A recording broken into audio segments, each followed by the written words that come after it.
솔로몬이 왕이 된 이후에 아버지 다윗의 유언을 성실하게 이행했죠. 2장에 보면 아버지께서 기대하시는 바를 이루었던 그 솔로몬, 그리고 3장에서는 하나님께 제사하며 하나님의 마음에 맞는 기도를 드렸어요. 이 대목이 우리 그리스도인들에게 어쩌보면 꼭 필요하고 중요한 말씀이죠. 내가 하고 싶은 기도를 하는 게 아니라, 내 상황에 맞는 기도를 하는 게 아니라 하나님 마음에 맞는 기도, 듣는 마음을 종에게 주사 주의 백성을 재판하여 선악을 분별하게 하옵소서. 지금 3장 9절에 나온 이 기도는 하나님 마음에 맞는 기도인데, 여기에는 자신의 정체성이 담겨져 있죠. 또 자신의 그 정체성에 따른 사명이 담겨져 있어요. 그러니까 그 하나님께서 자신에게 기대하시는 바를 알고 기도하는 거죠. 그렇게 하나님께 기도드림으로 하나님으로부터 은혜를 얻게 되죠. 그 은혜가 3장 12절, 13절입니다. 우리 이 말씀을 한번 같이 볼까요? 3장 12절, 13절 봅시다. 내가 네 말대로 하여 내게 지혜롭고 총명한 마음을 주노니 네 앞에도 너와 같은 자가 없었거니와 네 뒤에도 너와 같은 자가 일어남이 없으리라. 내가 또 네가 구하지 아니한 부귀와 영광도 내게 주노니 내 평생의 왕들 중에 너와 같은 자가 없을 것이라. 아멘.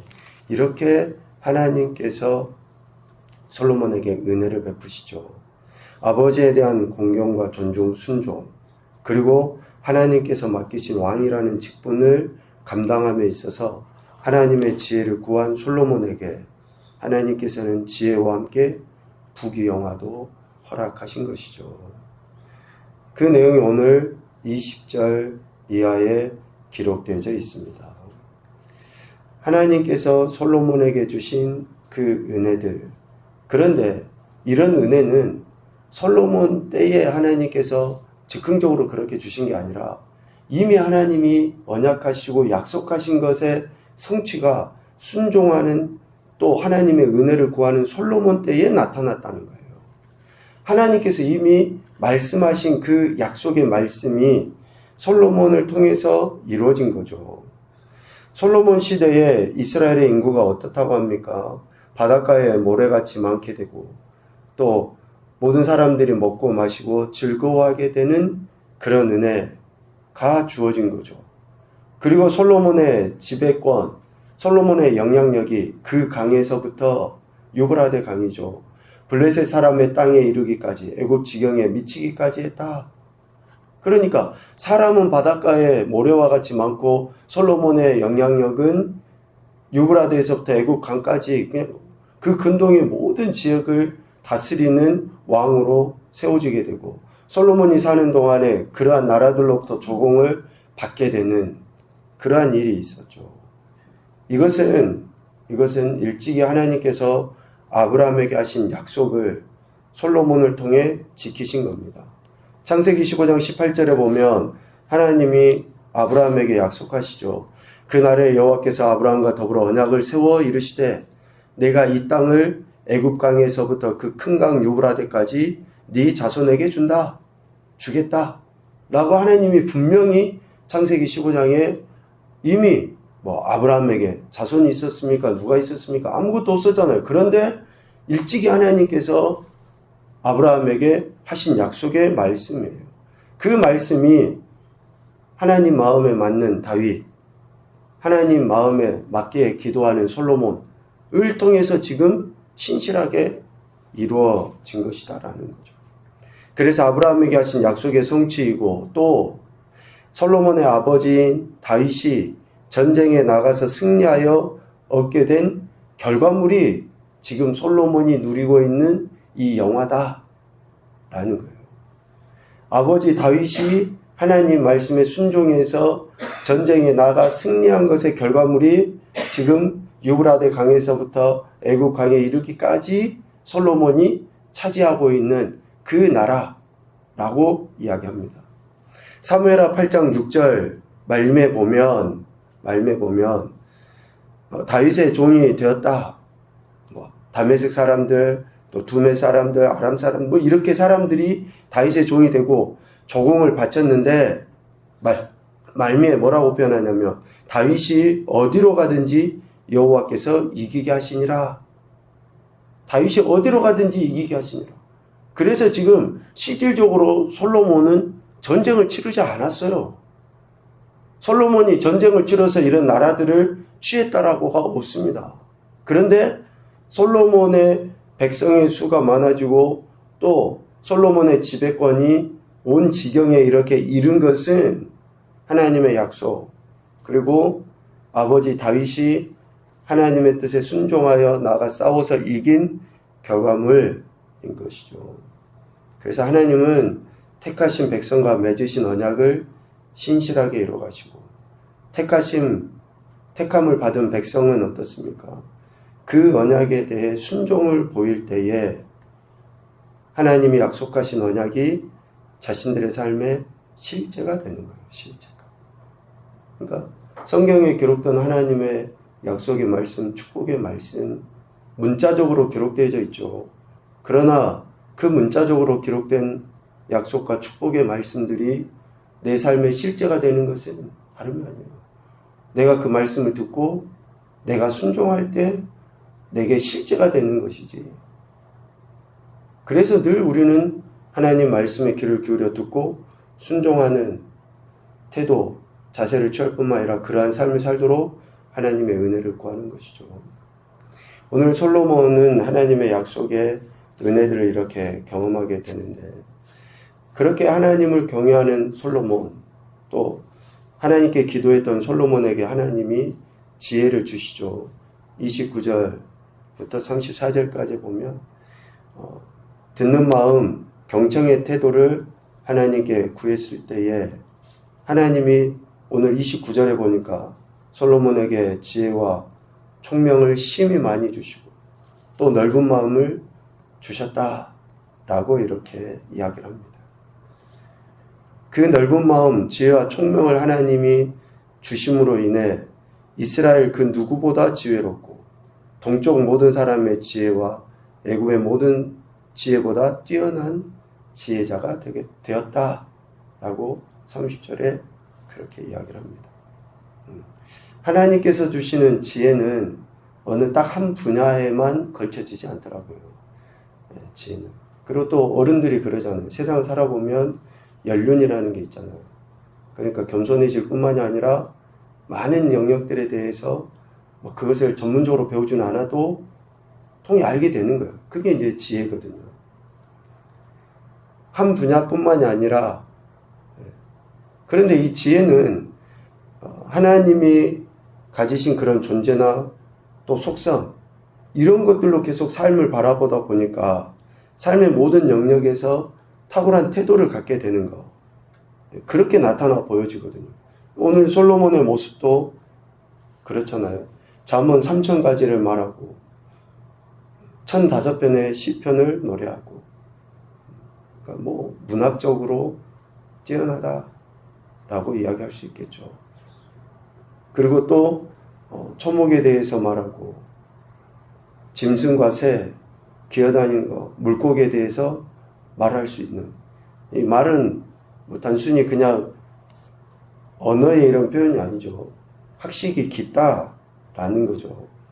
조예가 깊다, 그런 의미죠. 그러니까 하나님이 주신 지혜로 인해서 솔로몬은 정말 다른 누구보다도 뛰어난 조류와 또 아니면 어류, 여러 가지 식물에 대해서까지도 표현이 그렇게 나와 있잖아요. 백향목으로부터 담에 나는 우수초까지, 들풀까지도 다 거기에 대해서 조예가 깊은 지혜를 갖게 되었다라고 이야기를 하고 있습니다. 하나님께서 주신 지혜로 인해, 탁월한 지혜로 인해 천하 모든 왕들보다 뛰어났고 그들의 귀에까지 들려지게 된 것이죠. 지혜자는 자신을 드러내려 하지 않습니다. 지혜자는 자신을 드러내려 하지 않아요. 솔로몬이 이야기하는 잠언 또 시편은 자신을 드러내지 않아요. 우리가 잠언을 읽어보십시오. 또 그리고 시편을 묵상을 해보세요. 어느 한 구절이라도 자신의 이름과 명성을 나타내기 위해서 잠언을 말하고 시편을 노래한 것은 없습니다. 모두 다 하나님을 드러내고 하나님의 영광을 찬양하는 것이 솔로몬이 고백한 시편과 잠언의 내용이에요. 지혜자는 결코 자신을 드러내려 하지 않습니다. 겸손하게 하나님께서 주신 지혜로서 삶을 살아가고 더욱더 하나님의 영광을 나타내 보이는 그러한 태도, 그러할 때 자연스럽게 나타나 보여지게 되어 있어요. 알려지게 되어 있고 드러나게 되어 있습니다. 그래서 많은 사람이 그 지혜를 듣고 싶어서 찾아오게 됩니다. 자기가 쫓아다니면서 뭔가 자기의 지혜를 자랑하려 함이 아니라 많은 사람들이 그 지혜를 듣고 싶어서 찾아오게 돼요. 그냥 찾아옵니까? 바리바리 싸들고 찾아오죠. 그래서 그 지혜를 듣고 싶어서. 근데 여러분 생각을 해보세요.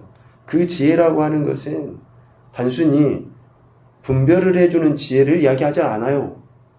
삶을 살아가는 그 사람의 인품을 듣고 싶어서 찾아오게 돼요. 솔로몬의 그 지혜는 바로 하나님의 영광을 나타내 보이는 지혜인 것이죠. 그래서 많은 사람들, 천하 모든 왕들이 그 지혜를 듣고 싶어 모이게 되는 겁니다. 하나님은 겸손한 자에게 지혜를 베풀어 주시죠. 하나님의 기대하시는 바를 겸손한 자를 통해서 이루시기 위함입니다. 그러니까 제 신앙의 모토이기도 하지만 겸손이 능력이에요. 겸손하게 하나님 은혜를 구하고 하나님 앞에 정말 우리가 또 하나님의 그 겸손함을 내 삶에서 이루어드리려고 몸부림칠 때에 지혜뿐만 아니라 솔로몬에게 허락하셨던 명예도 영광도 부귀도 허락하시게 되는 거죠. 첫 번째 교훈입니다. 겸손과 성실함이 하나님의 은혜를 경험하게 한다. 겸손과 성실함이 하나님의 은혜를 경험하게 한다. 세상 사람들도 게으르고 미련한 자를 싫어해요. 예수님 믿는 우리는 정말 겸손할 뿐만이 아니라 성실해야 됩니다. 또 신실해야 돼요. 한결같아야 된다는 거죠.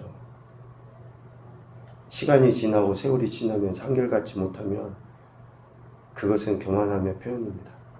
두 번째, 약속에 신실하신 하나님을 범사에 경외하며 살아가자. 약속에 신실하신 하나님을 범사에 경외하며 살아가자. 구약 성경의 핵심은 하나님의 약속의 말씀이고 신약은 그 약속의 말씀의 성취 아닙니까?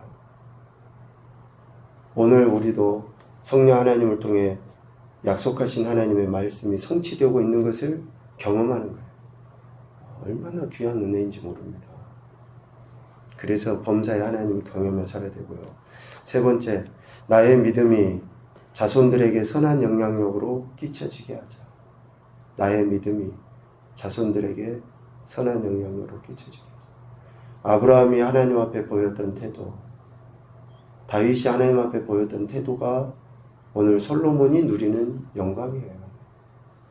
오늘 우리가 하나님 앞에 보이는 태도가 우리 자손들에게 어떻게 나타나는가? 내가 하나님 앞에 신실한 믿음으로 나가는가? 말로는 자손들을 위해서 기도하고 말로는 뭔가 한다고 하는데 나의 태도가 지금 하나님 앞에 바르지 않으면 여러분 미안하지만 그거는 올바름으로 주어지질 않습니다. 나의 믿음이 자손들에게 선한 영향으로 끼쳐지게 되어지도록 겸손과 성실함으로 나가야 되겠다 생각을 합니다.